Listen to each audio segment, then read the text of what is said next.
alimenta tu fe hasta que tus miedos se mueran de hambre.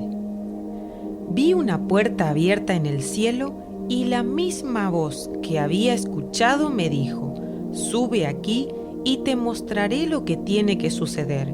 Y al instante vi un trono en el cielo y a alguien sentado en él. Apocalipsis 4, 1 y 2. Juan recibe la orden de subir al cielo para ser testigo de los eventos del fin del mundo. Verá cosas terribles: bestias con cuernos y varias cabezas, seres vivientes con muchos ojos, dragones subiendo del mar, caballos de colores y jinetes autorizados a quitar la paz, traer hambre, destrucción y muerte. ¿Por qué necesitó ir al cielo para ver todo esto? La primera visión, la de Jesús caminando en medio de 7 candeleros de oro, la tuvo en Patmos. ¿No podía haber visto los acontecimientos finales también desde allí? La pregunta es fácil de contestar si recordamos las verdades espirituales reveladas en el Apocalipsis, es decir, Dios sentado en el trono gobernando el universo y Jesucristo, el que venció los poderes de las tinieblas, Apocalipsis 5:5, está a su lado. Dios resucitó a Cristo y le dio el derecho de sentarse a su lado en el cielo. Dios ha puesto a Cristo por encima de cualquier autoridad, poder, gobierno o dominio, tanto en este mundo como en el que está por venir. Efesios 1:20 al 22. Cristo está sentado a la derecha del Padre y el mundo demoníaco está bajo sus pies, pero también bajo los nuestros, ya que Dios nos hizo sentar en los lugares celestiales junto con Cristo Jesús. Efesios 2:6. Cristo afirmó esta realidad cuando dijo: donde yo esté, ahí también estarán los que me siguen. Juan 12:26. La posesión del creyente es sentado con Cristo por encima de todo. Esto significa no solo que estamos por encima de las fuerzas del mal, sino también por encima de todo problema y dificultad. Vivimos en victoria cuando permanecemos en los lugares celestiales, enfocados en Dios. Pongan la mira en las verdades del cielo. Colosenses 3:1. Busquen las cosas del cielo. Colosenses 3:1 en otra versión. Piensen en las cosas del cielo. Colosenses 3:2. Amontonen riquezas en el cielo. Mateo 6:20. Pongan toda su atención en el reino de los cielos. Mateo 6:33. Enfocarnos en Dios es crucial para una vida victoriosa. Observa que todas las visiones que Juan tiene hasta el capítulo 7 se relacionan con el trono de Dios, con excepción de unos pocos versículos del capítulo 6 en los que vislumbra un anticipo de la nefasta manifestación del anticristo sobre la tierra. Sin embargo, la mirada de Juan vuelve rápidamente a Dios. El Señor se asegura de que Juan esté siempre enfocado en Él y no en el anticristo o en la gran tribulación. La fe que triunfa es aquella que mira a Dios antes que a los problemas. No miramos las dificultades, en cambio, fijamos nuestra vista en las cosas que no pueden verse. 2 Corintios 4:18.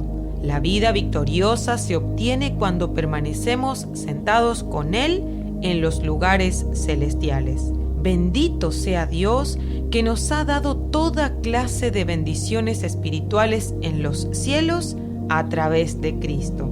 Efesios 1:3.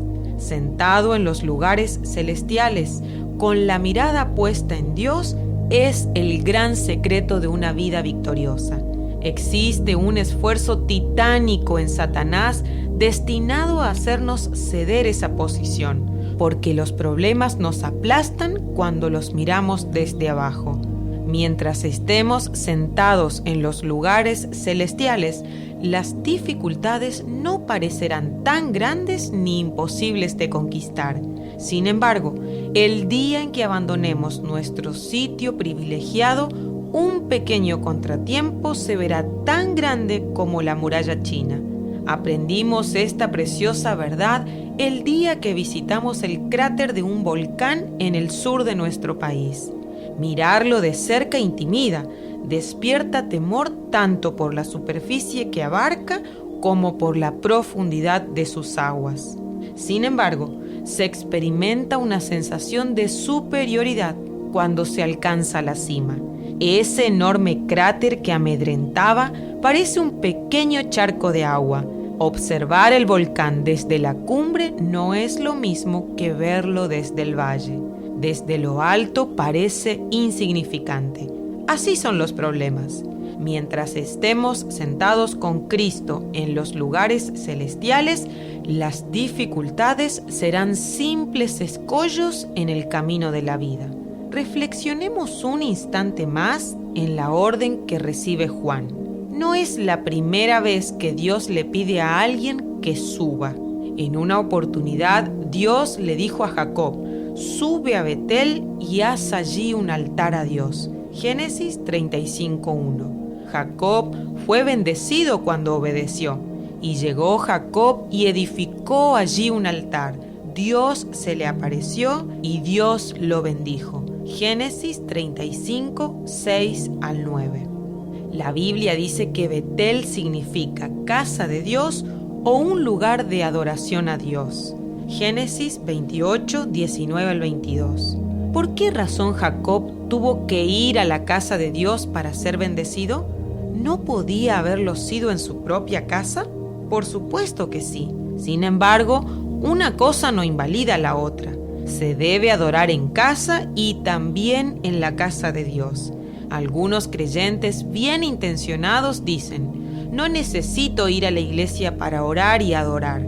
Puedo hacerlo desde mi casa. Imagina si Jacob hubiera pensado de la misma manera. Se hubiera perdido la bendición de su vida.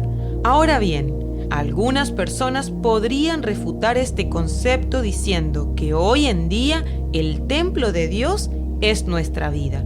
Y tienen razón. Sin embargo, la Biblia es muy clara cuando dice que juntos constituimos su casa donde Dios vive mediante su Espíritu. Efesios 2, 20 al 22. Todos ustedes juntos son el templo de Dios. 1 Corintios 3, 16. Entonces, la próxima vez que te sientas tentado a pensar que da lo mismo congregarse o no hacerlo, recuerda la historia de Jacob. La negligencia de visitar la casa de Dios podría ocasionarte grandes pérdidas. Si congregarse no representara ninguna bendición extra, entonces, ¿por qué motivo el Señor fundó la iglesia y nos ordenó congregarnos? No descuidemos, como algunos, el deber que tenemos de asistir a la iglesia. Hebreos 10:25. Es bien sabido que existen bendiciones que son el resultado de oraciones que hacemos en el lugar secreto. Mateo 6:6. Pero existen también otras bendiciones que no llegarán a nuestra vida a menos que practiquemos la disciplina espiritual del aposento alto. Hechos 2. Jacob fue enormemente bendecido por ir a Betel. La expresión sube tiene un significado espiritual. El poder no se deriva del lugar físico, sino de lo que representa. Ese lugar es la casa de Dios. ¿Dónde se le apareció Dios a Jacob? En la casa de Dios. ¿Dónde lo bendijo? En la casa de Dios. ¿Dónde recibió revelación y diseños para su vida y ministerio? En la casa de Dios. ¿Sabes por qué tantos creyentes renguean espiritualmente, carecen de poder espiritual y deambulan sin dirección? Porque menosprecian la casa de Dios. Por eso queremos recomendarte que mires los cultos por internet, pero también que busques una iglesia para congregarte. Claro está, no lo hagas sin la dirección de Dios, porque podría costarte la eternidad. Existen iglesias que se autodenominan cristianas, cuando en realidad son congregación de Satanás. En nuestro canal de YouTube de Iglesia de la Ciudad, tenemos a disposición una serie de mensajes que te ayudarán a identificar ese tipo de iglesias para que no seas parte de ellos que caminan hacia el infierno. Sin embargo, bíblicamente existe un segundo lugar de adoración al que Dios nos invita a subir, como lo hizo con Moisés. Sube para encontrarte conmigo. Éxodo 24:1. Moisés fue invitado a un retiro con Dios en el monte. ¿Y qué sucedió allí? Dios se le apareció entregándole un mensaje y un diseño. ¿No podía Dios revelarle a Moisés sus planes en el valle? Claro que sí. ¿Y por qué no lo hizo? Porque Moisés estaba distraído. Con toda probabilidad, al igual que cada uno de nosotros, Moisés no estaba atento para recibir semejante revelación. Es difícil escuchar la voz de Dios en medio de la bulliciosa rutina diaria. Necesitamos apartarnos, quedarnos quietos, concentrados y alineados. Aquí encontramos el valor de otra disciplina espiritual, el retiro espiritual. Dios no depositará sus tesoros en manos de adoradores descuidados y superficiales. Con frecuencia es necesario salir fuera de la aldea para obtener visión. ¿No fue esa la enseñanza espiritual que nos dejó Jesús cuando sacó al ciego fuera de la ciudad para devolverle la vista en Marcos 8, 22 al 26? ¿No acostumbraba Jesús a tener retiros? Jesús solía retirarse a lugares solitarios para orar. Lucas 5, 15 y 16. Jesús se retiró otra vez a lo alto del monte para estar solo. Juan 6, 15. La disciplina espiritual tan ampliamente practicada por Jesús ha caído en desuso hoy en día. ¿No será esa la razón por la que hay tan poca visión, discernimiento y poder espiritual en los creyentes? En conclusión, los cristianos que quieran revelación de Dios, poder para sus vidas y diseños para sus ministerios, necesitan subir para encontrarse con Dios y practicar las disciplinas espirituales de congregarse y apartarse para tener un retiro espiritual. Jesús lo hacía y nosotros deberíamos seguir su ejemplo.